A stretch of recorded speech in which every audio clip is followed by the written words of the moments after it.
सो hi guys, कैसे हो आप सब लोग।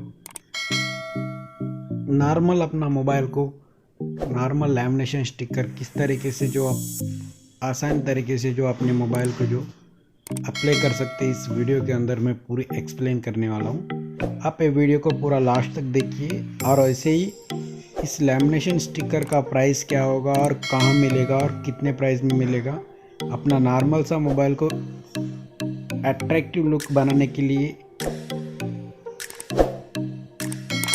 ये वीडियो आप पूरा एंड तक देखिए ताकि आपको समझ में आए। यूट्यूब चैनल को सब्सक्राइब नहीं करे तो बाजू में रेड कलर बटन दबा के सब्सक्राइब कर लेना और बाजू में जो बेल आइकन नोटिफिकेशन ऑल पे टैप कीजिए ताकि जब भी मैं ऐसे इंटरेस्टिंग फैक्ट वीडियो जो आपके काफ़ी ज़्यादा हेल्प हो वीडियो अपलोड करूँगा, सबसे पहले वीडियो आप अपने मोबाइल के अंदर फ्री में वीडियो देख सके। और वैसे ही अगर ये वीडियो आपको अच्छा लगा तो ज़रूर इस वीडियो को एक लाइक करना। लाइक करने के साथ ही आपके व्हाट्सएप ग्रुप के अंदर ज़रूर इस वीडियो को शेयर करना ताकि ज़्यादा से ज़्यादा लोग जो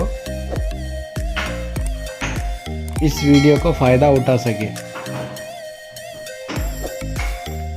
मेरे YouTube चैनल के अंदर पार्ट टाइम बिजनेस आइडियाज़ और फुल टाइम बिजनेस आइडिया लेकर आते रहता हूँ। और वैसे ही फैक्ट गैजेट्स अनबॉक्सिंग रिव्यू और वैसे मोबाइल के जो अनबॉक्सिंग मोबाइल के रिव्यू भी इस YouTube चैनल के अंदर मिलेगा। अगर आपको ज़रूर इंटरेस्ट हो तो ज़रूर मेरे चैनल को सब्सक्राइब करें ताकि आपको हेल्प हो सके।